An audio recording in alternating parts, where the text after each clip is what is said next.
Sorry guys, I'm having some technical difficulties with my live feed, and we're still waiting for Chris to come. We usually get started 5 after anyway. So let's see. Admit.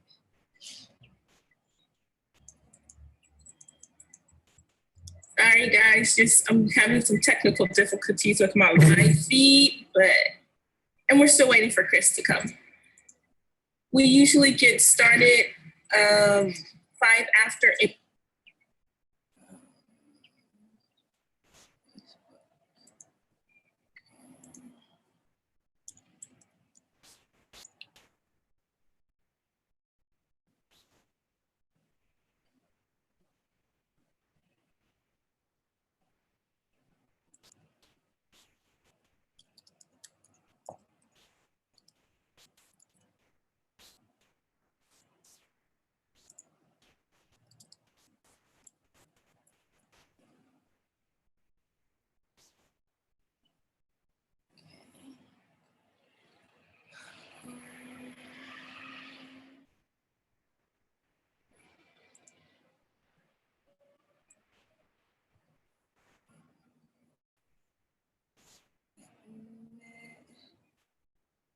Hi everyone, we usually get started about 5 after, so just give me a little bit.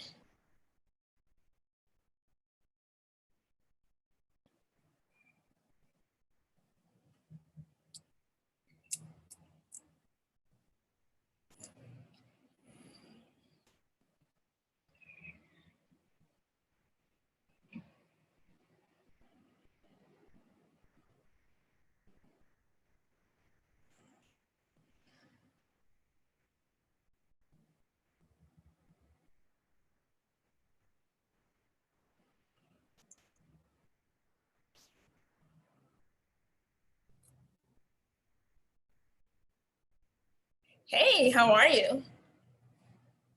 I'm good. Are you having trouble logging in?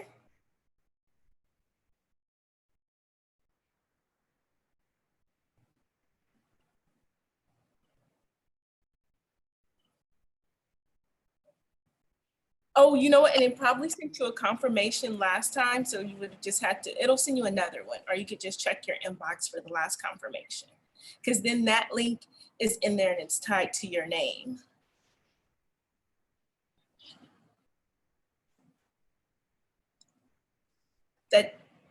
That you originally went to last time. Okay, cool. Oh yeah, do that then. Let's see. There you go. You are here. Yay, okay.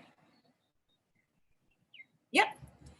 Alrighty, so we usually start about 5 after, just to give anybody who's having technical difficulties time to get in the room. So let's see. So we are live on YouTube as well.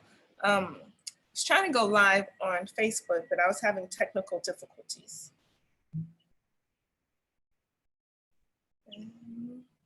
Hey, Chris, welcome. Let me unmute. Hey, we're gonna start at about 5 after, so like in 1 minute. Let me just get all my social media set up.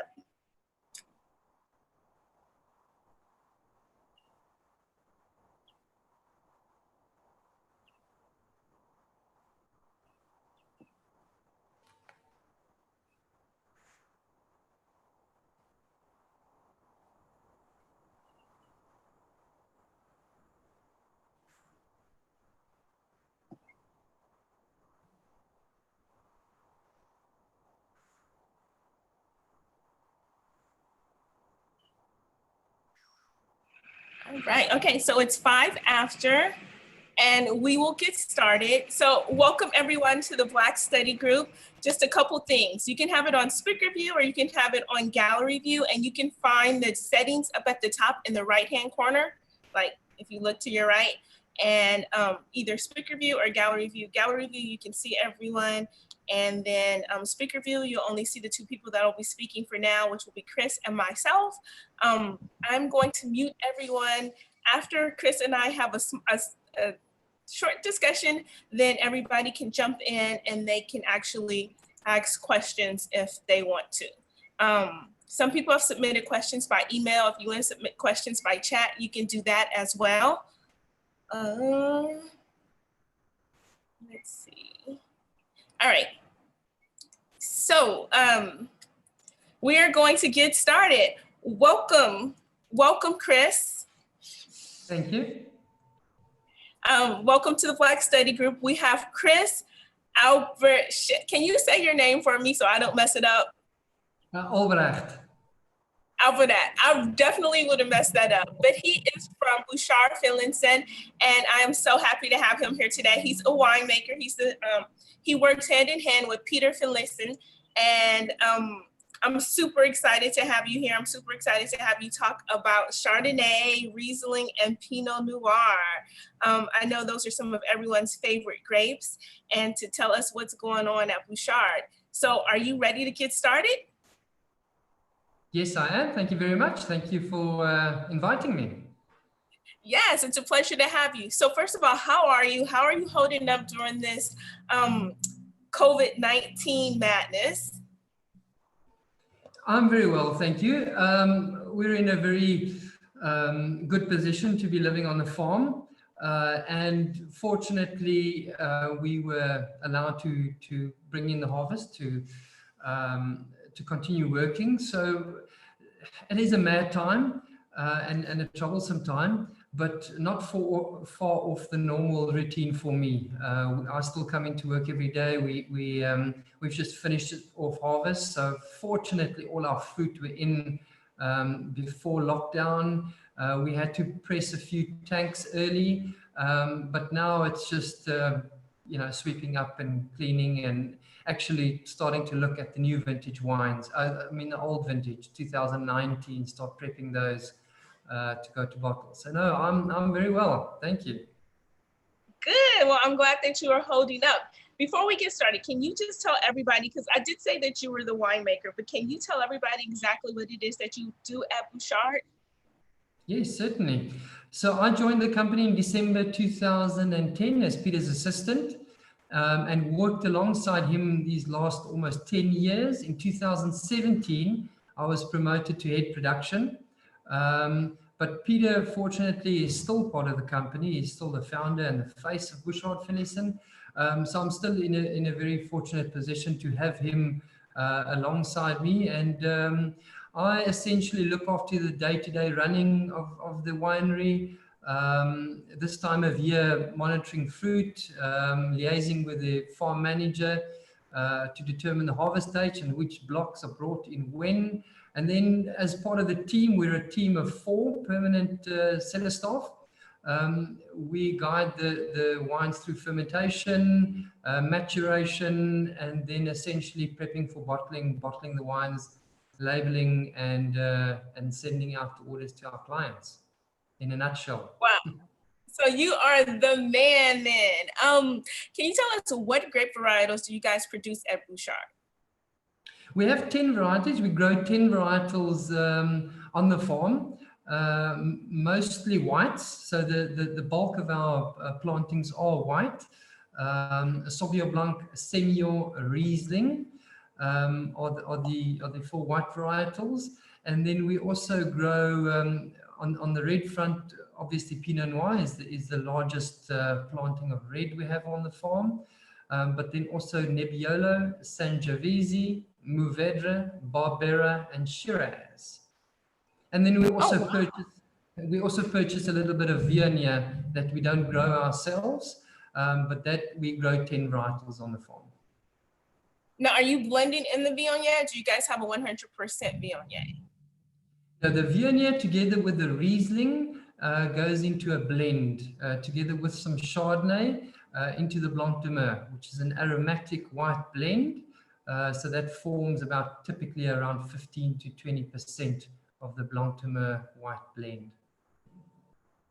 And then what about your, where are you guys located? Can you tell me about, can you help me with the name, please? I'm sorry, I'm American, so I screw up all of these South African names. It's called Hermo Aden Did I say it? That sounds about right. Yes, it's Can you please help us out with the correct pronunciation? it's the Hemel and Aarde Valley, which is essentially the Afrikaans for heaven and earth. The Heaven and Earth Valley, and it's behind the coastal town of Hermanus, which used to be a sleepy seaside town, but is now developed in quite a large town, you know, with quite a big economy. But we're about 16 producers in the valley, and a fairly recent addition to the Cape Winelands. Only 40 years that grapes have been commercially grown in the Hemel and Aarde, but obviously non-commercially, it's been producing wines for much longer than that. Nice. So you do have some old vines in the valley then? Yes, the oldest vineyards on Bouchard is just over 30 years. And I think our neighbor, the first property on the farm, they might have a few vineyards that are a couple of years older. But essentially, the oldest vineyards in the farm is around the 30-year mark. So Bouchard is known for producing really, really amazing quality Pinot Noirs and Chardonnays. Can you tell me a little bit about like what makes Hemel Valley so ideal for these two grape varietals, these Burgundy grape varietals at that? Yes, it's a combination of a few factors, but most notably our climate. We have a soft climate where both of these varietals, and Sauvignon Blanc is another one that features quite predominantly in this area. And those varietals that are quite sensitive to especially heat, temperature. And our climate, our close vicinity to the Atlantic Ocean, which acts as a refrigeration unit, really moderates the climate. And that is the key factor really for these varietals. But then also our soil types, which vary depending on where exactly you are in the valley and even where exactly you are at Bouchard Finlayson. We have about 3 different soil types that drives the plantings that they would receive. But our soil types also conducive to supporting vines during the heat, during the peak heat periods of ripening. So a combination of these 2 factors are really key in the production of especially Pinot Noir, which is a very sensitive grape to heat. I know it's such a hard grape to grow, but it seems like you guys have mastered it. I know Peter's been a very, very big proponent of it. It seems like it's the perfect place that it grows right there in Hermanus at you guys' winery. So yes, can you? I think experience is another factor that also is key in the production of good Pinot Noir. So we're fortunate to have this climate together with the soils. The soil types that we mostly have in the area is a clay-rich Bockerveld shale, and it's quite a common soil type in South Africa, but then very far from the coast with very low rainfall area. So we're fortunate to have those 2 factors play in our favor, but then experience is something that also goes a long way in producing good wines. So yeah, fortunate to have Peter and a few other people in the valley that's been working with this varietal and are very open to conversation.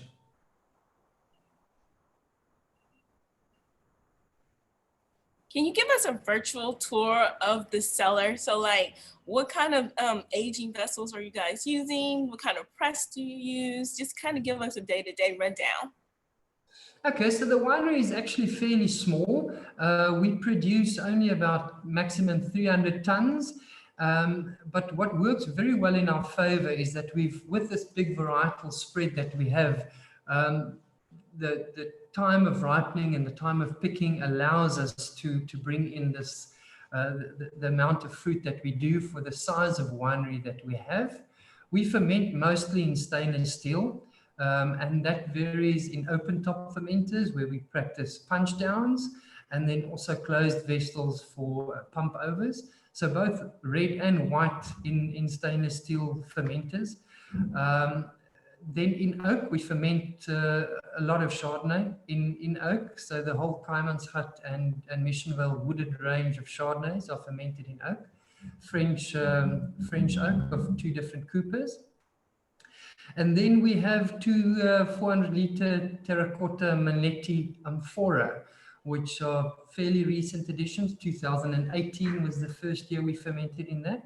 And we use that as a component in our Chardonnays, in our wooded Chardonnays. We can come to that a little bit later, but essentially those are the fermentation vessels. And then you asked about presses. I think it's very important, the way that you press. And yeah, the techniques. We have pneumatic presses, bag presses. But when it comes to the red wines, we essentially mimic a basket press. A basket press has got a lot of advantages, but one of the disadvantages is that it's fairly small and time consuming. So we imitate the basket press with our bag presses. So we do very little rotation during pressing of the reds. And then we also we press the Chardonnays whole bunch, which also is very useful with the new modern presses that have big doors, so you can load it easily. So some of the, depending on what we're trying to achieve, some of the presses are loaded whole bunch from the top, and then something like Sauvignon Blanc, we remove the berries from the stems and we actual feed it into the side of the press, where you can fit larger volumes and exclude as much oxygen as possible. So we have 2 presses, and then we use a very small bag press when we press our Riesling, our sticky Riesling, but more of that later. I can't wait for the Riesling. Riesling is so diverse. I just can't wait to pick your brain about that. Let's see.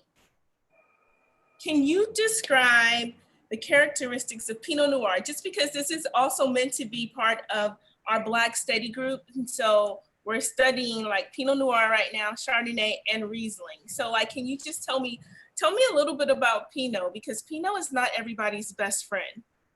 No, it's not. Exactly. No, Pinot Noir it's got a lot of analogies, it's got a lot of nicknames, but I find it easier to liken, to give the wine a personality or liken it to a person, and then you start to understand the varietal better. And the characteristic or the person that I liken the wine to is a celebrity actor, where the varietal is demanding, it's highly strung, and it improves with experience. You know, your experienced actors, you know, over time get to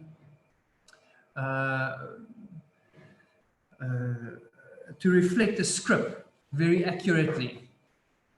So that in a nutshell is how I see Pinot Noir. And the reason I say this is it is demanding. It really needs your full attention, both during the growing season, actually more importantly during the growing season, but also in the cellar.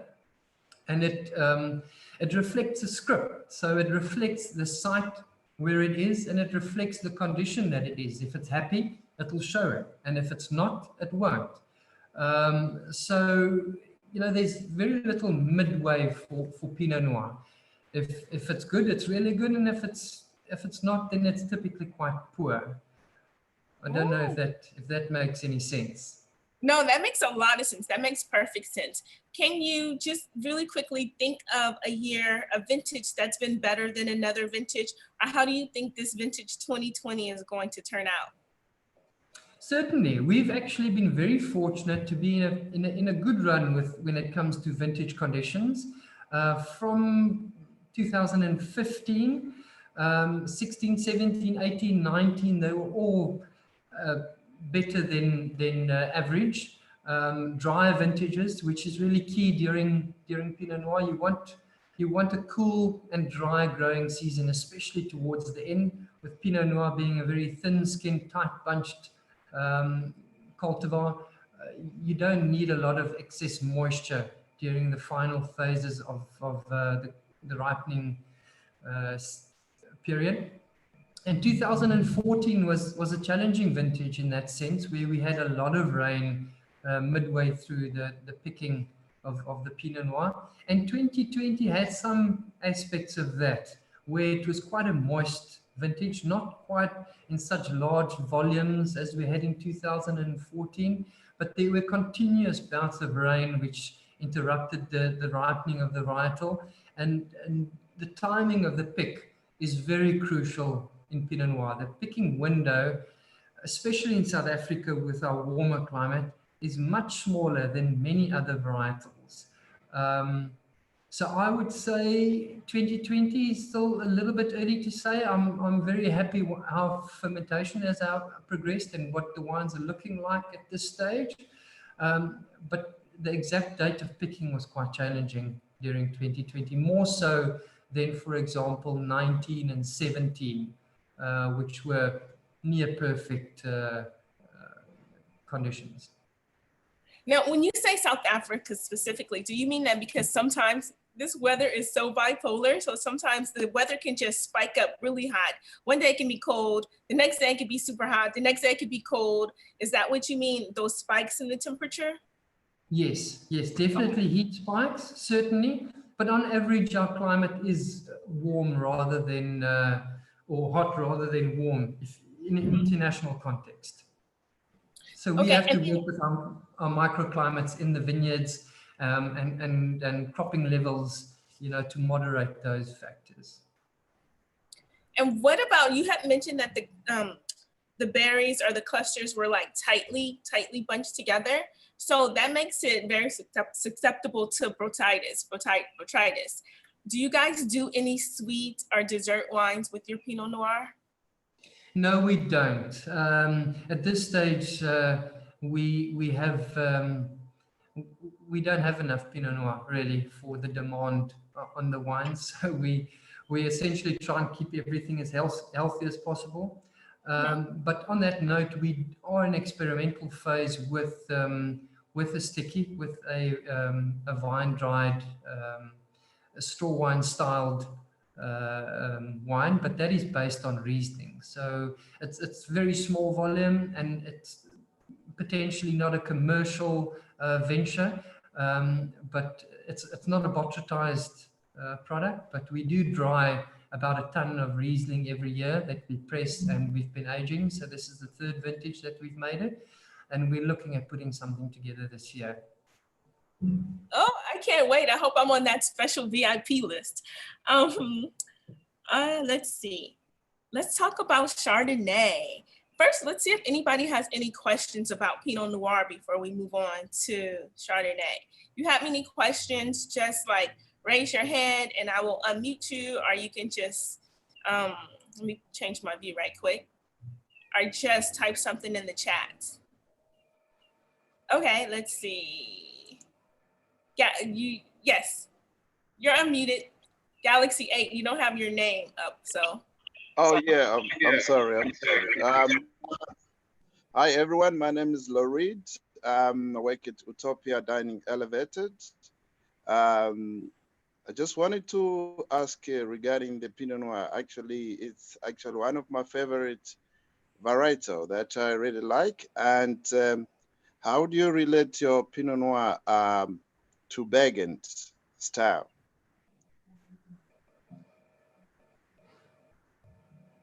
Chris, did you get that? He wanted to know, how do you relate your Pinot, how do you compare it to Burgundy style Pinot Noirs? Is that your question? How does it compare? Yeah. So it was Lawrence. I think you said your name was Lawrence. Yeah, that's Lawrence, it's a question that comes up frequently. Our wines are definitely targeted as being traditional, more so than modern in style. We often get likened to Burgundy, but I have to make it clear that we are not Burgundy. We're not trying to be them. We learn obviously from them quite a bit because they are the front runners, and some of the greatest wines in the world are made in Burgundy. But we have our own style and our own way of doing things. But we often get likened to stylistically to Burgundy, and we are traditional in our efforts, as I mentioned. So first up there is our high density plantings in the vineyard. So it starts in the vineyard. We're trying to create the competition and the concentration. And I think that's the important, or the key word there is the concentration actually happens in the vineyards. And we achieve that through our intervine competition. So we plant the vines very closely together, about 7,000 vines per hectare. And this creates what I call a bonsai effect, where the plant is restricted by its neighbors. So the root zone that it can fill restricts the vine, and it creates a much smaller plant with less fruit per vine and higher fruit concentration. So we typically look at no more than 1 kilogram of fruit per vine. That is the way. We don't actually speak of tons per hectare or hectoliters per hectare, but we speak of kilograms per vine or grams per vine. And then in the cellar, we use French oak, which are incidentally from Burgundy as well. The Coopers are from Burgundy. So they understand the varietal, they understand what we're trying to achieve. And we have a very good relationship with them too, where they come out and taste our wines from their barrels.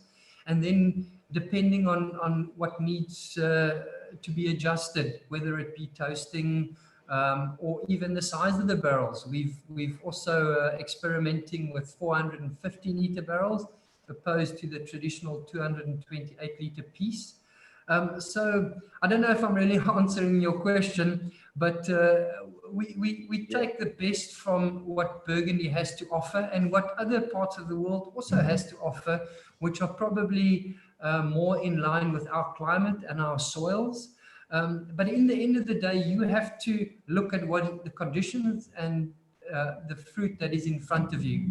And I think that is what the Burgundians have started a long time ago, and which they have mastered, is to analyze their conditions, their plant material, their fruit profiles, and really try and coax that into something that is of very high quality. All right. Great question. Thank you. What I was going to ask you one more thing, because I believe Pinot Noir, we use bicarbonation maceration to reduce the tannins. Do you apply any of this? You're asking about maceration to reduce tannins. Am I understanding you correctly? Exactly. We actually yes and no. Yes and no. So we don't do a very long, so you get two forms of maceration. You get a pre-fermentation cold maceration, and that is mostly for color extraction, or it's mostly used for color extraction, anthocyanins. And then you get a post-ferment extraction, which I think where you after more, and that is to a certain extent it can be used to increase your tannin structure. But then if you continue with that for a long time, it actually, your tannins start to polymerize and you start losing tannins again. And I think we in that, it depends on the vintage, Lawrence. It depends on, very much depends on the vintage and the extraction that you've already achieved through fermentation, and the berry size, and also the amount of whole bunch that we incorporate in our ferments, because that's also something that we play around a lot with. But typically we on skins for anything between 12 to 20 days is very much where we found is a sweet spot for us. So you'd be 1 or 2 days from crush until fermentation starts. Fermentation is typically about 8 days. So you would be at least a week to 10 days post-ferment on skins, which can be regarded as a maceration period. So yes, we do post-macerate fermentation to increase some, to build on some of that tannins that you've already extracted during fermentation, but not excessively, no. Or not to reduce, the idea is not to reduce tannins, because you'll have to go up to a month if you really want your tannins to start polymerizing and dropping out. All right. Because the reason why I asked about the tannins, because it happens that you are one of the wineries in SA which works with Italian varietals, which known as heavy tannins, bold. Like you work with Sangiovese, Nebbiolo, Barbera, which is also quite rare to blend them. Even in Italy, they don't even blend Sangiovese, Barbera, and Nebbiolo together. But anyway, that was the reason why I asked about it. But I hope at the end we're gonna also talk about the braveness of blending such varietals together, you know. But I hope at the end you're gonna also reflect on that or explain a little bit. And yeah, we just wanna know more on that aspect as well. No, sure. Hopefully there's time, but if not, then you and I can always, hook up and we can chat about those interesting varietals and blending them, because it's something that's quite relevant at this stage. We're looking at blending the 2019 Hannibal, so it's something that is very in my mind at this stage. So even if we don't have the time, we can hook up a bit later. Okay, we had another question in the chat from Andre from France. He wanted to know, how long can we keep your Pinot Noir? So how long can you lay the Pinot Noirs from Bouchard down, generally? Well, our Pinots are known for their longevity, and the style that we make our wines are well structured. They are muscular. So the intention is always to make wines that are that mature well.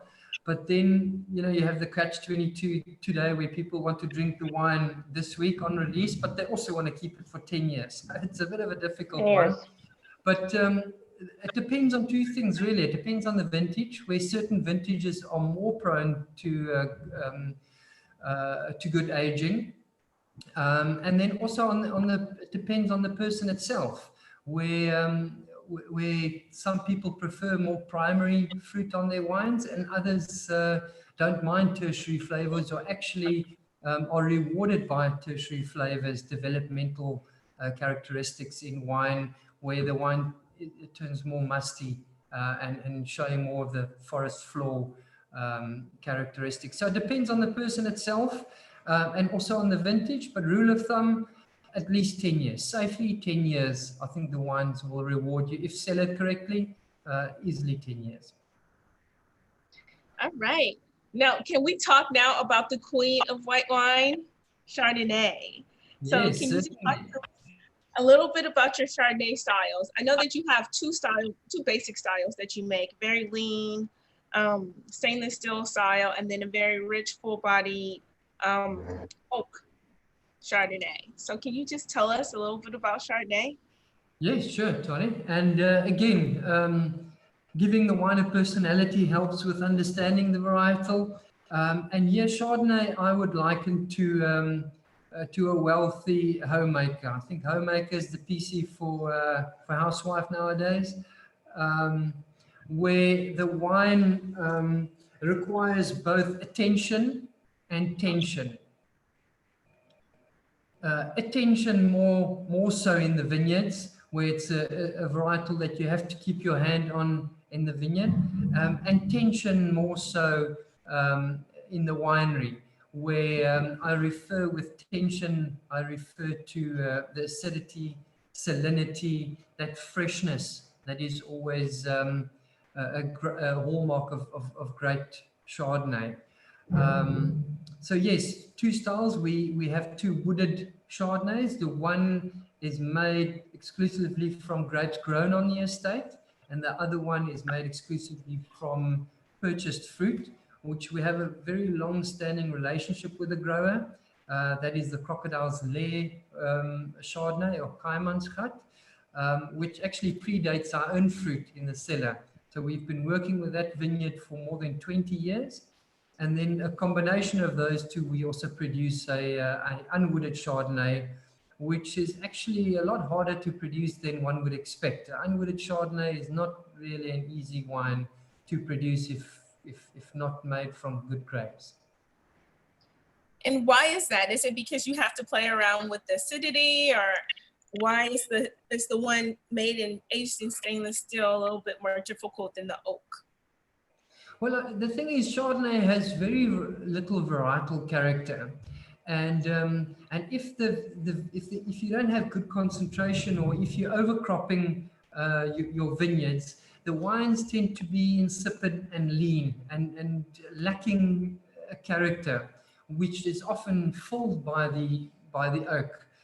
So in that sense, you know, there's often a cavity in the wine that needs filling, if not produced from outstanding fruit. We work quite extensively with the fermentation lees on all of our unwooded whites. So the unwooded Chardonnay, the Sambarrique, would spend up to 6 months on the primary fermentation lees. We don't stir the lees, we don't practice bâtonnage, but the fine lees contact with the wine releases a lot of the mannoproteins, which builds the palate and makes up for the lack of oak use. So what would you say the characteristics are of Chardonnay, though? Like, how would you describe the flavor profile or the aroma profile for Chardonnay? Because I remember I went one time and I tasted at this winery and I literally smelled a little bit of banana. And so the winemaker was kind of like, banana, and I think he was a little offended by that. But I mean, it didn't smell bad. It just smelled like fresh banana. Yes. I think so what would you say? I think it depends. It's quite a versatile varietal, Chardonnay. I mean, if you think it's made anything from base wine for sparkling wine, still wines, even fortifieds or stickies. So Chardonnay is quite diverse in its use. It's also grown very widely. I stand corrected, but I think it's the most widely planted white varietal in the world. So it's obviously got a lot of applications in different growing regions, but I can speak from the fruit that I have experience with. And we work, like I've mentioned before, with this Crocodile's Lair Kaimansgat vineyard, which is about 100 kilometers away, but climatically very different to the fruit that we grow here in the Hemel and Aarde. And that totally affects the profile of the wines, where the Crocodile's Lair is much more citrus based flavor profile, lime, and the fruit that we grow here is much more stone fruit, a little bit more floral, and showing quite a spicy edge. So I think the growing conditions does affect the fruit profile of the wines. But once again, coming back to the tension that I spoke about, I think a good acidity is really critical in a good Chardonnay, where Chardonnay, if it lacks that precision, the wine can turn flabby very, very easily. Can you talk, our last class meeting, we were talking about malolactic fermentation. And can you talk about, like, if you guys use that fermentation at Bouchard, when it's used, how it's used, what it does to the wine? Yes, certainly. So malolactic fermentation, just very basically to recap, is obviously the conversion of malic acid to lactic acid, and this is a bacterial conversion.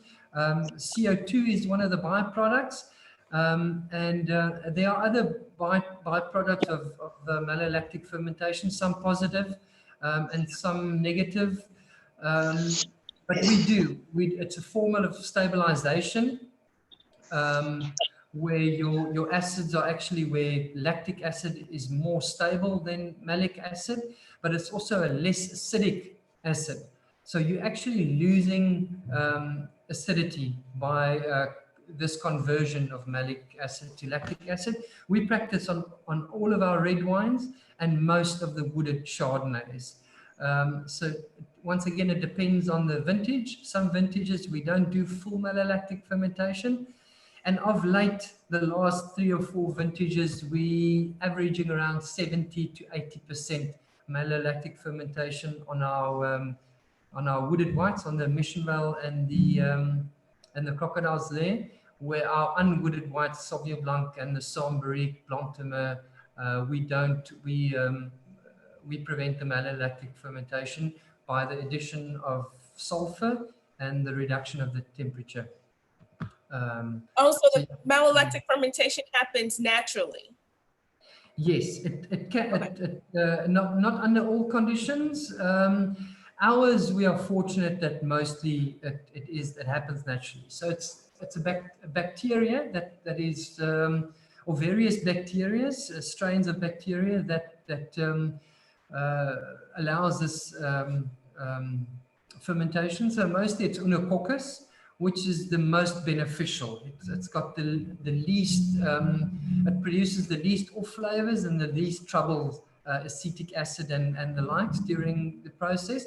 But Unococcus and Lactobacillus are 2 other bacterial strains that can also convert malic acid to lactic acid, but with more non-beneficial side effects. Okay, makes sense. Oh, gosh, I do Chardonnay. Chardonnay is so like intense. They grow it all over the world, and you can talk about it all day, I feel like. But let's move on to the next one. Let's move on to Riesling, another very diverse white wine. Can you talk about what you guys are doing with Riesling over at Bouchard and some of the characteristics of Riesling?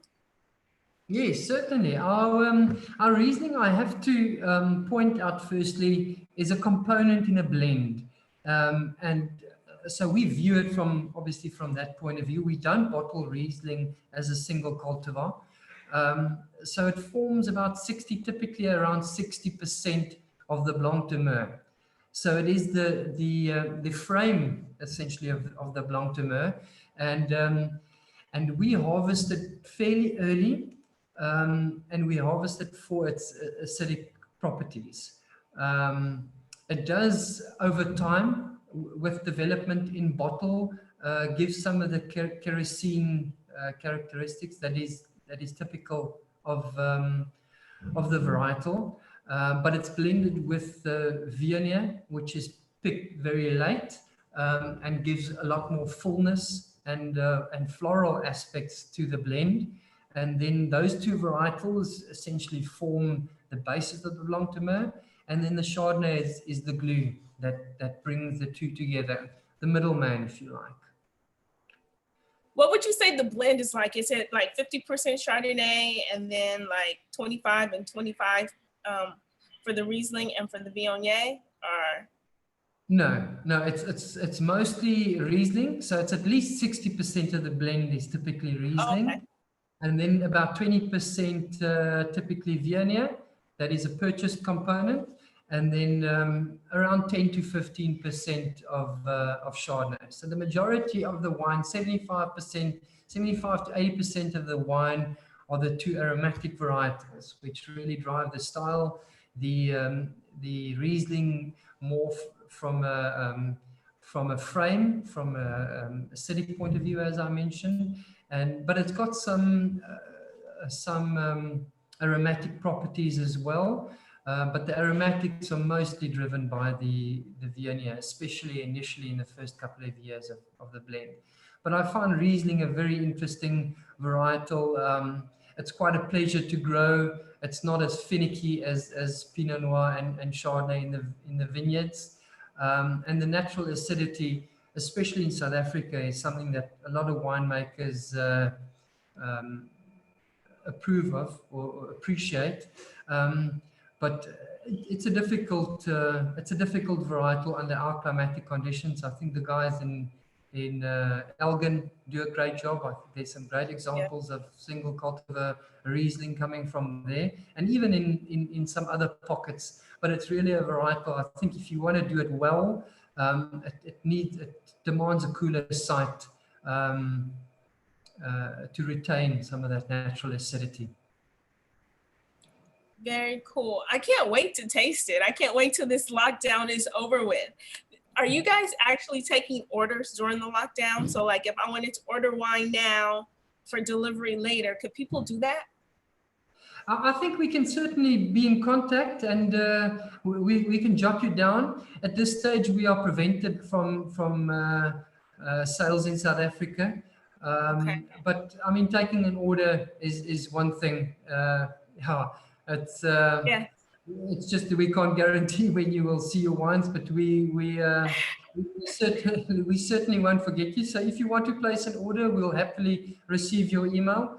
But at this stage, we can only focus on exports. Nice. Okay, so I think we're going to open it up. That was so informative. I have a lot of questions. I still have a lot more questions, but I will open it up for other people who have questions. I think Carol had a question. Carol, I unmuted you, so if you want to ask your question, you can.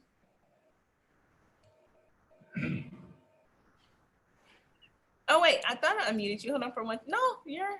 It's okay. I've done it. Thank you. Hi, Chris. Thank you so much for all the information. It was really, really interesting. One of the questions that I've had for a while concerning malolactic fermentation, and I've wanted to ask a winemaker, is because of the reduction in acidity, how does it affect the wine's ageability in the bottle?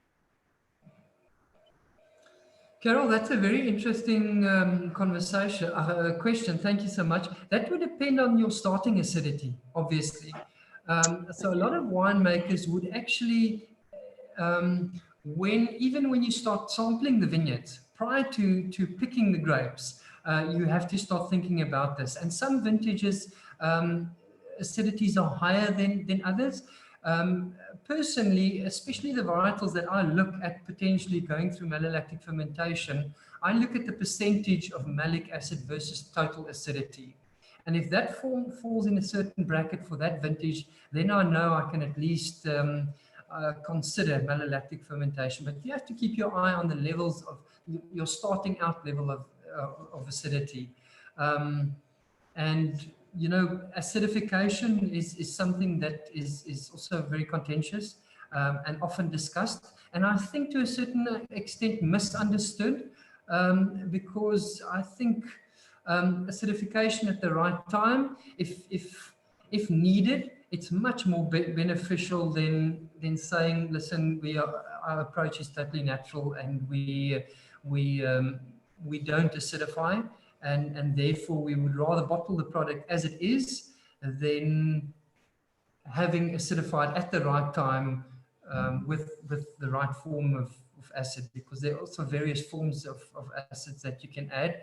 And one thing that we do, which is a form of acidification, really, but it's not out of a bag, is we typically harvest a portion of our Chardonnays fairly early, and that is the portion that we ferment in amphora. So we use that, we prevent that from going through malolactic fermentation. Typically it's lower in alcohol and higher in acidity than most of our batches of Chardonnay would be. And then post-fermentation, we would assess all the batches and have a look at how much acidity do we have available, what are the wines looking at, and what percentage we want to allow malolactic fermentation to progress. And then we can backblend with some of that higher acidity stuff later, prior to bottling, when we make up our blend. I mean, essentially it's a single cultivar that's grown on the estate, but it's still a blend because it's got components, it's got building blocks of different vineyards, different picking dates, and different oaking regimes. But that's also one way that we allow. But it depends. It's a difficult question to ask, but yes, it would influence your ageability, but that depends whether you've actually allowed for it and planned for malolactic fermentation to happen. Good question, Carol. Thank you. Does anyone else have any questions? Nope, don't be shy. It's not every day you get to talk to an actual winemaker from an award-winning winery. All right, so if no one else has any questions, then we will just thank Chris for coming. Chris, this was so awesome. Thank you so much for coming. That was so much information. I loved it. And I'm super excited to taste your wines. I've tasted the Pinot Noir. I haven't tasted the white wine blend yet. So I'm super excited about that one. No, thank you for having me. And it was my first time doing this. So thanks for bearing with me. And if anybody's got any further questions or something comes up later, I am available on email. I don't know how we should go about it, but you can share my email address and I'm happy to answer questions. Yeah, I'll share it right now in the text, in the chat. So let's see. I'll send it to everyone in the chat. And I do have one question, Chris. Thanks for this presentation, but if you would have to suggest one of your wines for someone to taste, they only had time to taste one of your wines, which one would it be? What's your favorite? How do I pronounce your name? Is it Anne? Ain. Ain. Ain like champagne. Thank you for the question. And that is a difficult question because wine is a very personal thing, but it's got to be Pinot Noir. Okay. It's got to be Pinot Noir. We produce 2 Pinot Noirs, the Galpin Peak, which is our standard production Pinot Noir. And then we also have the Tete Cuvée, which is a barrel selection that we only bottle in exceptional vintages. But I think the wine that reflects this estate best, on which the reputation of the estate is most built, it would be the Galpin Peak. Okay. Pinot Noir. Wonderful. Great, because I'm a big fan of Pinot Noir, so I'm going to have to come back. I was at Bouchard in November, and it was fabulous tasting. But I would recommend the Pinot Noir too. So. Yeah, I would recommend one of the Pinots too, just because you don't get Pinot often in South Africa. You know, there's not every single winery is doing Pinot Noir. So when you find a good Pinot Noir, it's really a pleasure. And I'm so sad because I have no Pinot in my house right now. I know. That time not to have Pinot. It's a shame. All right, so I put Chris's email in the group chat so you guys can all just jot that down. It's really easy. It's Chris@Bouchard Finlayson.co.za. Oh, yeah. How do you pronounce it correctly? Like, how would you pronounce the full name? Bouchard. I get that's easier for me because French, but yes, obviously the one of the founding members was Paul Bouchard from Bouchard Fils, so the correct pronunciation, international pronunciation, would be Bouchard Finlayson, but we pronounce it Bouchard Finlayson. Okay. Alrighty. Okay, so everyone is unmuted. You guys can all say your goodbyes. Thank you so much, Chris, for joining us. I appreciate it. Make sure you check out their website when you have a chance. Please check out their wines. It's a real pleasure to have their wines if you're able to. Join a meeting. Thanks for organising. You're welcome. Thank you, You Chris. guys have a good one. And if you want to stay for the study group, you're more than welcome to stay for the study group. We're just going to cover the grapes a little bit more detail per WSCT study book. And you're more than welcome to stay if you want to as well. Thank you so much. It's a great initiative and thank you for your support. Have a good one. Thank you. Be able to join me. Thanks. Bye, thank you. All right. So everyone, we're going to finish studying. So if you're able to stay on, I'm going to mute everyone for a second just because it's a little loud. And then I'm going to get my book out. Tuani, I have to run again for my class. Okay. Have fun. Thank you so much for coming. I'm studying. Bye, guys. Another great session. Bye. Bye-bye. All right. So let's see. So this chapter, if you guys have the WSCT book, this chapter that we're covering, it was perfect that they specialize in Chardonnay and Pinot Noir and Riesling, because those are actually the chapters that we're going to cover. And Pinot Noir is a little bit intense. I actually have these study cards that I want to get for you guys because they're really fun to use. You guys just hold on for 1 second, all right? You guys can talk about Pinot Noir while I go get these cards because they're really easy.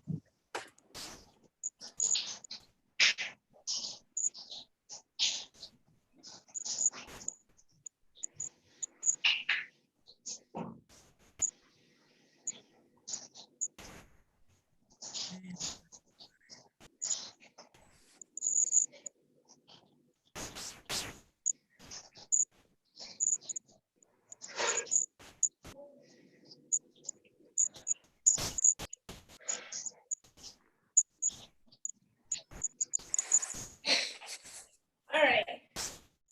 Okay, so I'm back. Sorry about that. So everybody knows that Pinot Noir originated in Burgundy, right? It's home of Pinot Noir. Pinot Noir is a really finicky grape just because the skins of it are so thin. Even when you just like hold a vine up and you look at it, you can see how like transparent they are almost. I have to run up the stairs. Sorry, I gotta catch my breath. All right. So Pinot Noir, when you talk about the color, so like let's just go over how it looks first of all. It's a black grape or a red wine grape. The color, you would say that it was pale, just because when you hold it in the glass, it's transparent. It's not as intense as say a Shiraz or a Zinfandel. It's low to medium tannins. So out of all the red wines, Pinot Noir is going to have the least amount of tannins usually. What else? It's high in acidity, which is pretty cool because that's something that you should know about Pinot Noir. It's usually high in acidity. And what else? It likes cool climates, like Chris said. So that's all the characteristics: black skin, thin skin grapes, cool to moderate climate. The flavor profiles are going to be strawberry and raspberry, so more of like your red fruits. And then you can make it in a number of different ways. You can make it still, champagne, of course, rosé, of course.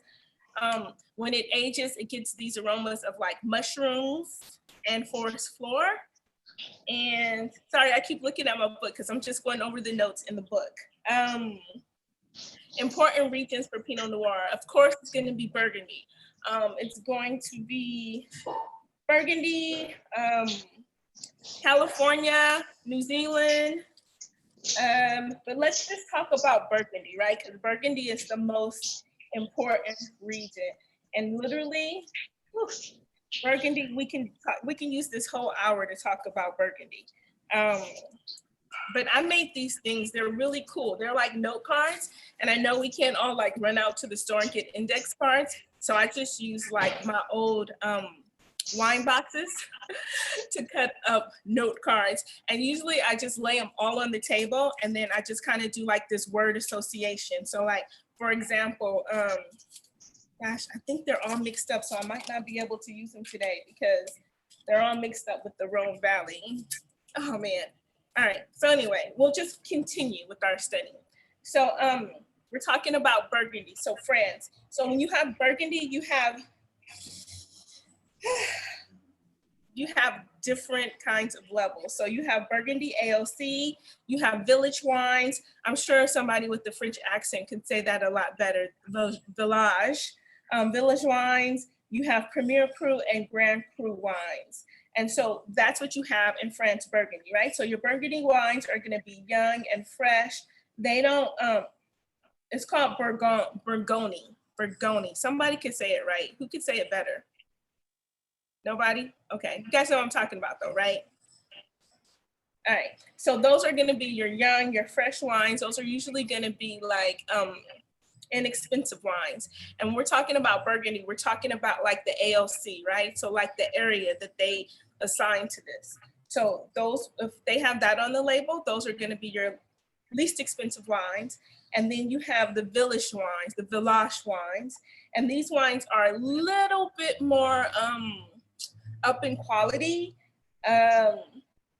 They typically are situated on slopes, and they have well-drained soil. So these are gonna be your better quality wines. So you have Burgundian, and then you have village wines, and then you have Premier Cru. So imagine if you had a pyramid, right? And so at the bottom would be your Burgundian wines, and then the next level would be your village wines. And then at the very top of the pyramid, that's when you're gonna have your Premier Cru and your Grand Cru wines, which are age-worthy wines, which are better quality. These are like the highest quality wines. The fruits are gonna be concentrated.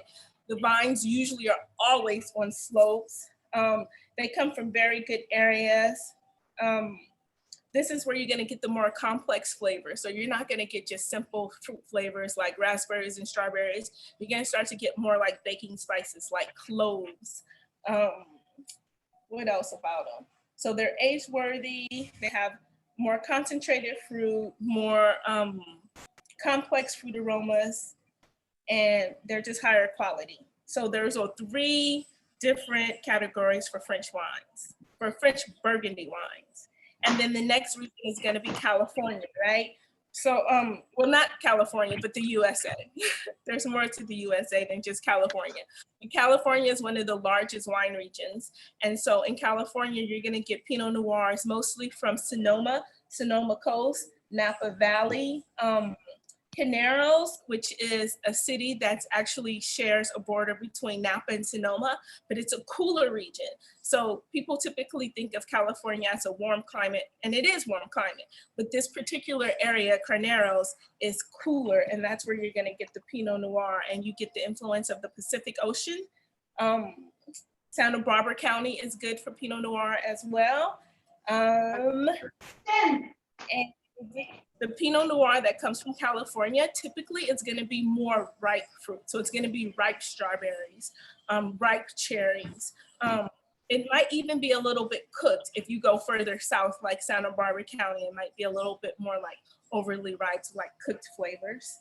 And then the next place in the United States that makes Pinot Noir, and actually this is my favorite place, is Oregon. So Oregon makes the best Pinot Noir. I would say if you've ever had a chance to taste a Pinot Noir from the States, get one from Willamette Valley, Oregon, because it's gonna be true to a Burgundy style Pinot Noir. Of course, it's Oregon, it's the United States, so it has its own flavor profile and style, but it's gonna be more earthy in tone. You're gonna get more mushrooms, more dried fruit. But Oregon, it's northern, it's north of California, so it's a cooler climate. Yeah, but that's what it, so in California, in the United States, you're gonna have California, you're gonna have Oregon. And then Chile is another region that's very popular for Pinot Noir. So in Chile, you have the Casablanca Valley, and that's where most of the Pinot Noir comes from. You get the influence from the Pacific Ocean again.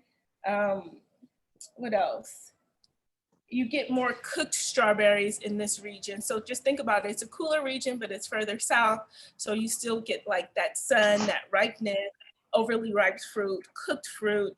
But yeah, Casablanca Valley in Chile. And then South Africa is also one of the regions that they name for Pinot Noir. And Walker Bay is a region that they note for Pinot Noir in South Africa. Australia, I do remember seeing this on the test when I took the test, and I was like, what? But Australia is a region where they're gonna have Pinot Noir, and the regions that they're gonna have it in Australia are gonna be the Yarra Valley, Mornington Peninsula. Let's see, what else does it say? Yeah, so it's gonna be more cooked red fruit, red plum, strawberry, and medium tannins.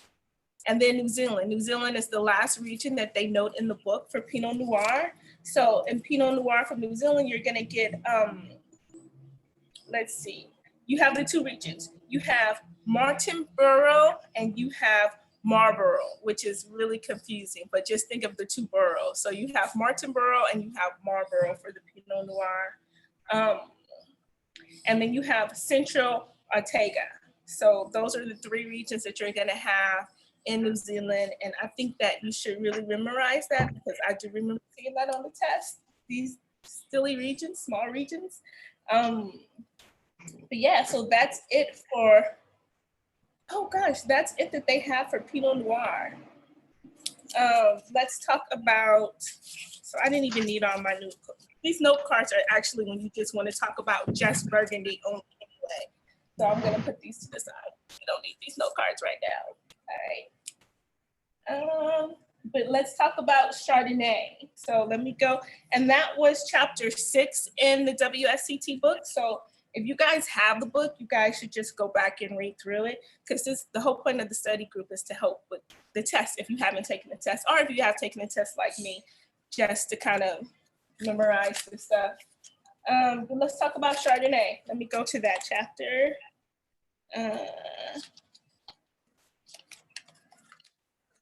Any questions so far? Does anybody have anything to add? Oh yeah, Monica, you tasted the Oregon Pinot Noirs, right? Delicious. Let's see. I thought I had, okay, let's see.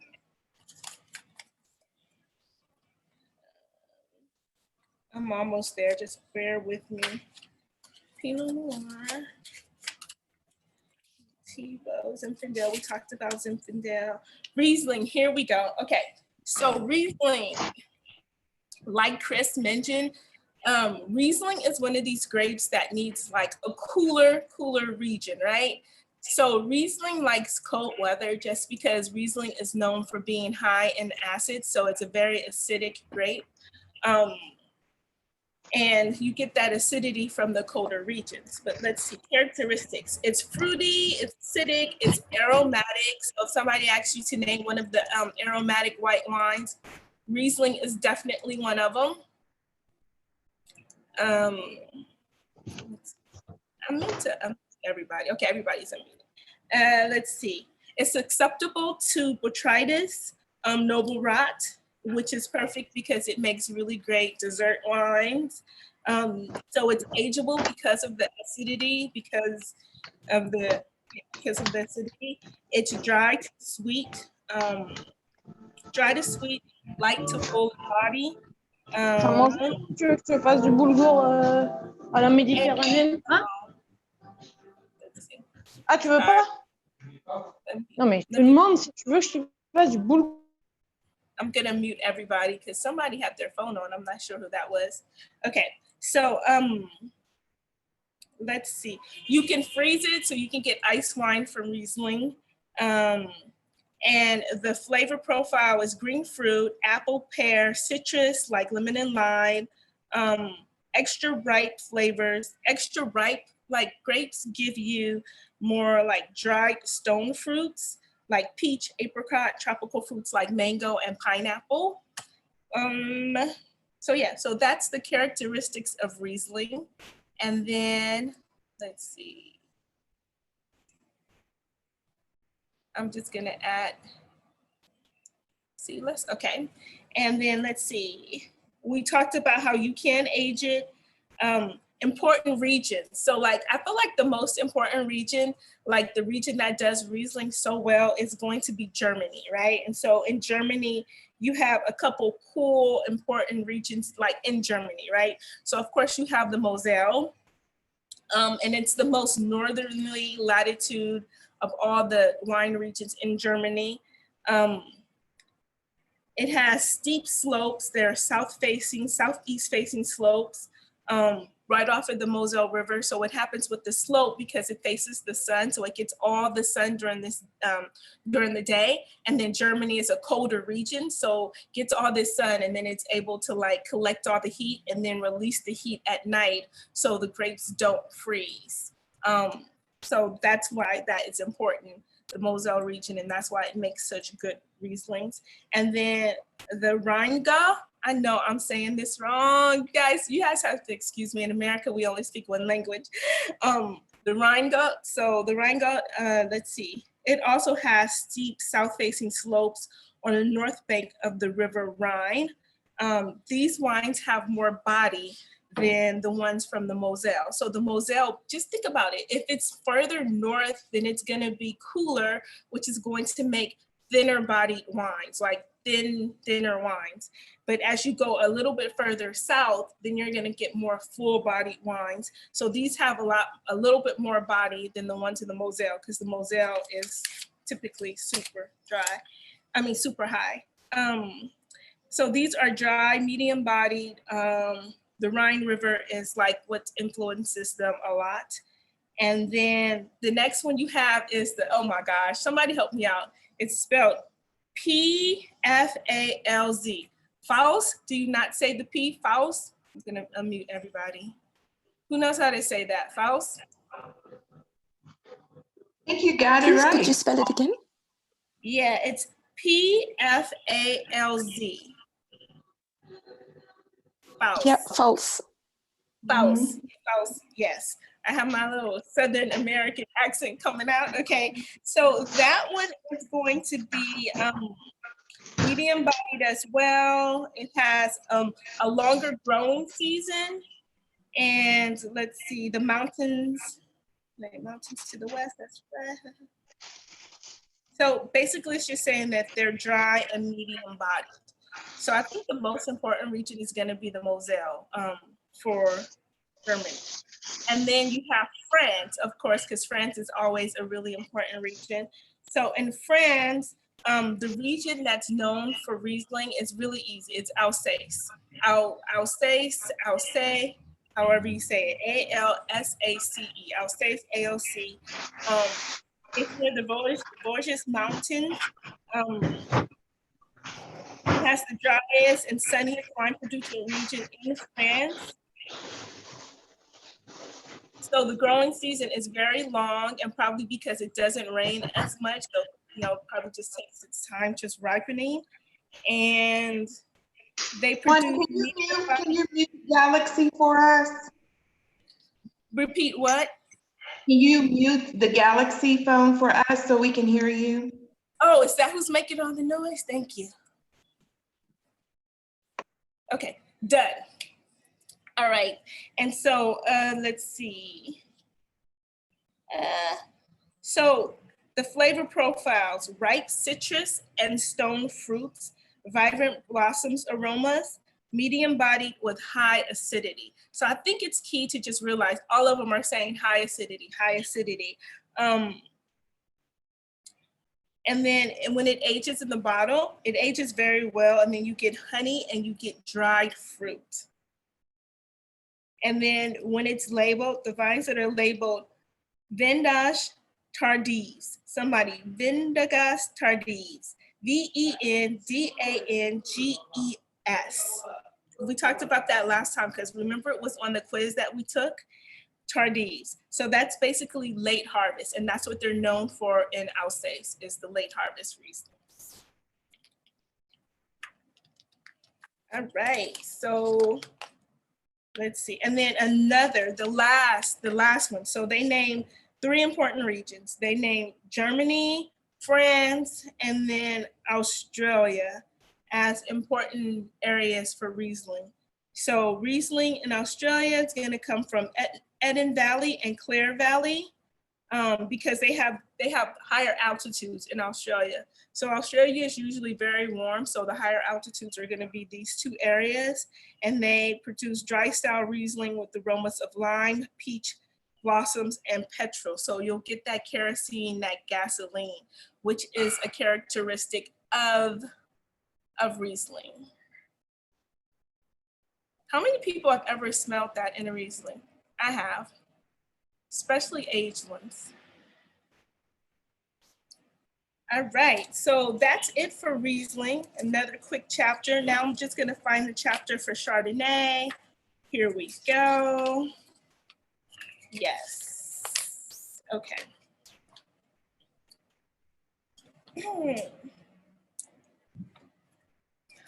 All right, so Chardonnay, let me let Mo back in. Okay, there we go. Hey Mo, welcome back. Sorry about that. All right, so we've moved on to Chardonnay. In general, Chardonnay likes cool, moderate, and warm climates.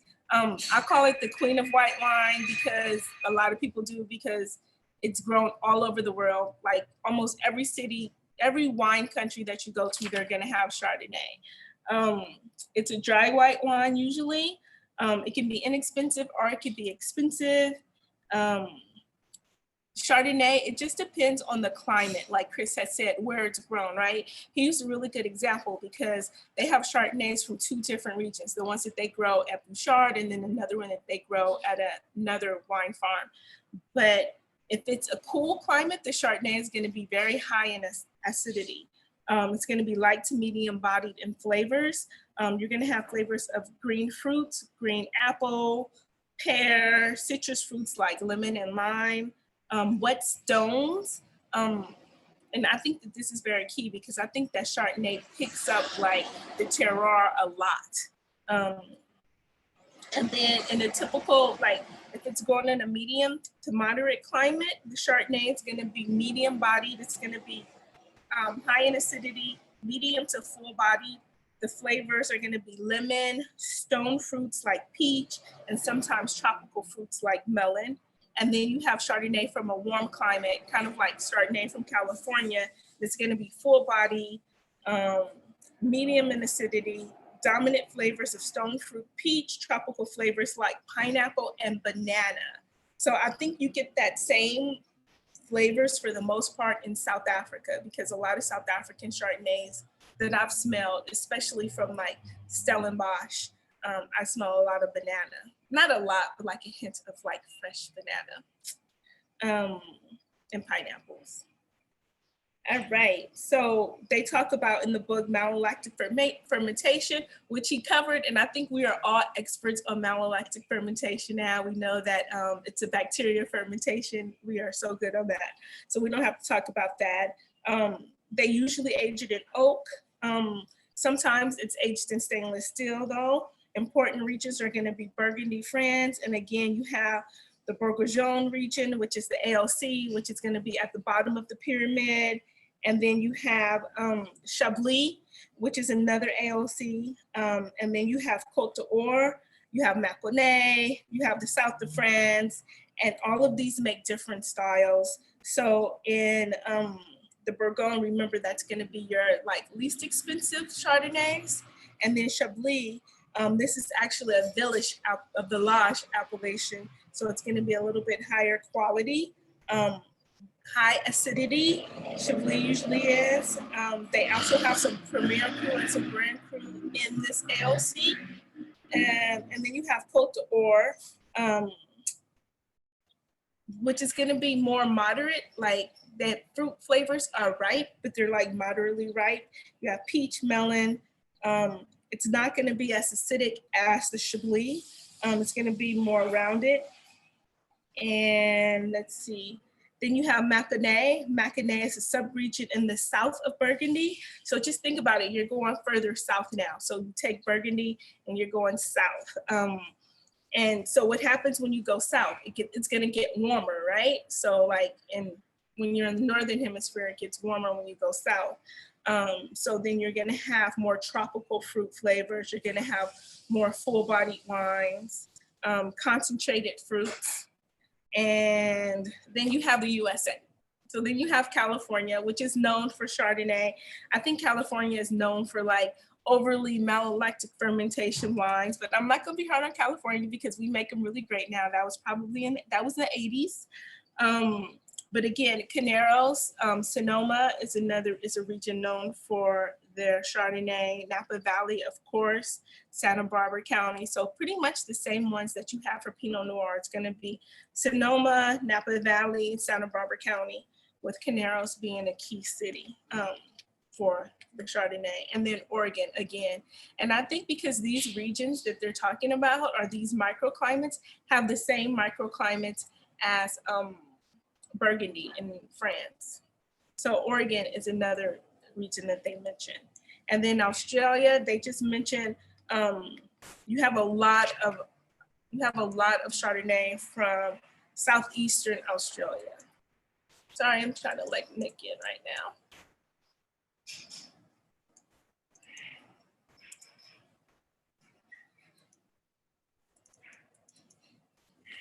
Okay. Any questions so far about Chardonnay? No? All right. So Yarra Valley, Margaret River, and then they talk about New Zealand Chardonnay. Of course, Marlborough, they named that one, and Hawke's Bay. And then Chile, Casablanca. So again, you'll see in a pattern with like the Pinot Noirs, it's pretty much the same regions in each country. And I think just because it seems like whenever somebody's growing Pinot Noir, they're growing Chardonnay at the same time. And then for South Africa, they just mentioned, it's so funny, they just say the Western Cape, which is like all of wine country for the most part, the Western Cape, and then they do specifically name out Walker Bay, just like the Pinot Noir. And then that's it for Chardonnay. So if you guys have any more questions? No questions about the Pinot Noir or the Chardonnay? All right, well, cool then. Yes. Sorry, Tuani. It was something that in hindsight, I forgot to ask Chris. It's a trend in South Africa, and whether or not it's a global one too, I'm not 100% sure. I know in Champagne region in France, they do blend the Pinot Noir and the Chardonnay when they make their champagne. And we do the same here in South Africa with our MCCs. But in terms of table wine, there are a lot of farms that do blend the Chardonnay and the Pinot Noir into a sort of type of rosé. I know Haute Cabrera in Franschhoek do. Yeah. I meant to ask, yeah, and I meant to, Graham Beck does as well with Gorgeous. And I meant to ask Chris whether they do much of that. And is it vintage dependent as to whether or not they blend the Pinot Noir and Chardonnay? And do they do the Blanc de Noir, or do they keep it as a rosé? It was just something to think about. That is, you know, I'm not that familiar with their wine list, but do they have sparkling wines at Bouchard? No, so generally the Chardonnay and the Pinot Noir would be blended in Champagne, but a lot of the... Do you mean for still wine? Do you mean for his still wines? Oh, okay. Yeah, you know what? I will. That's a question to ask him. I'll ask him because I can just email him. I have his email already in my system. But I don't think that they do. Like when I saw that at Haute Cabrera, I was just like so amazed that they had a still wine that was a blend of Pinot Noir and Chardonnay, and it's delicious too. I love it, and it's not even a rosé.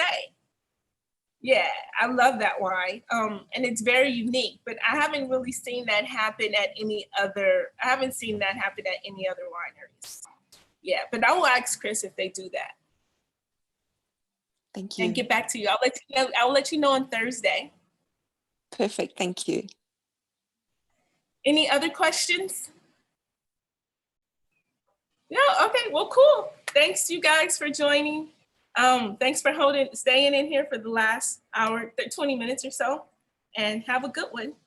Thank you. That's great. Thank you. Alrighty, bye-bye. Bye-bye. Have a great one. Thanks so much, everyone.